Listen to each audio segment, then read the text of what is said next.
Central Pond 2, a promising-looking large blue dot on the map of water sources.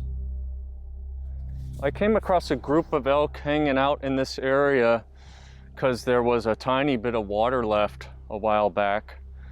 And I was worried about them then because there was just so little water and the landscape is incredibly dry this time of year.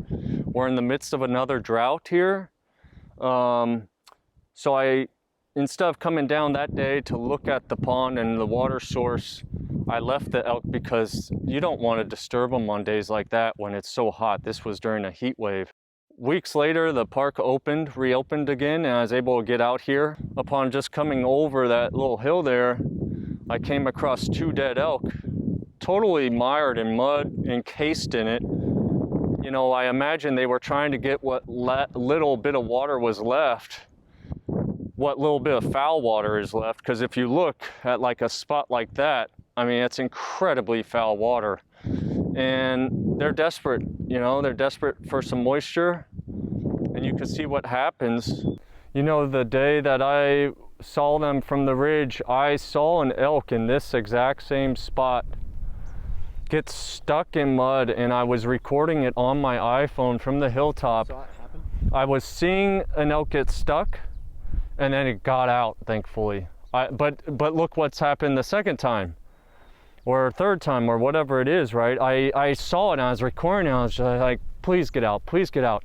And sure enough, it was in the same spot, and it got out, and I was like, okay, good job. What's really depressing is you just see all the wasps and the flies, and you imagine what it would have been like for these animals to die like that is absolutely gut-wrenching. I mean, the amount of insects that were on this elk was just extreme. And I was trying to take photographs and not get stuck in the mud myself, but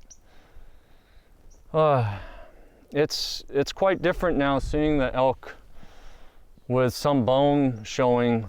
But when I came across this poor fella initially, its head was completely intact. Its eyeball was staring back at you. You know, I photographed it and I completely broke down. I've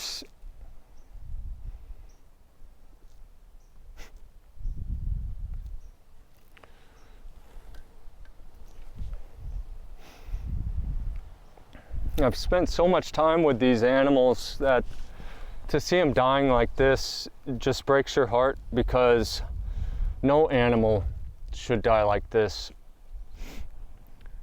And not only just one, but to have 2 dying like this, just in such a way that seems like you shouldn't expect these kind of scenes. I immediately called a friend of mine when I walked back out of here and told her there's something going on here that is really, really wrong. I'm not finding any water, any moisture.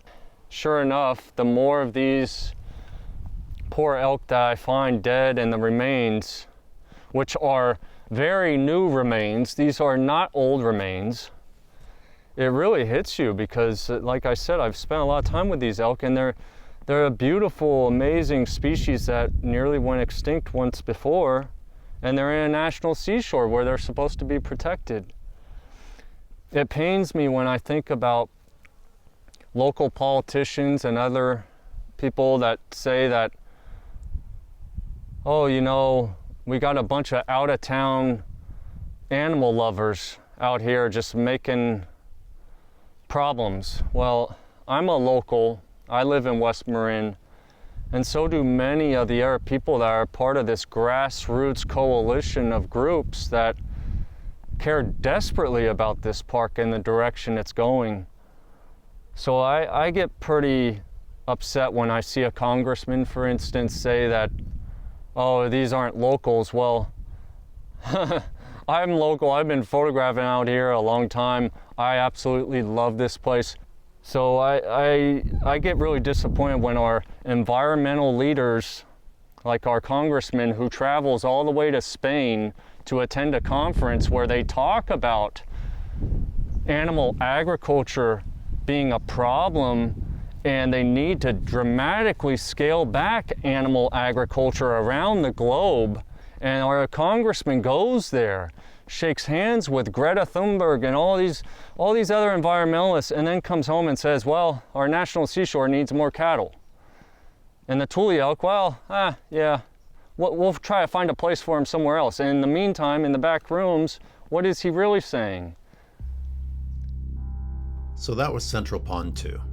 Mud, algae, decaying corpses, a smell so foul it was hard to film. But a big blue dot on the map.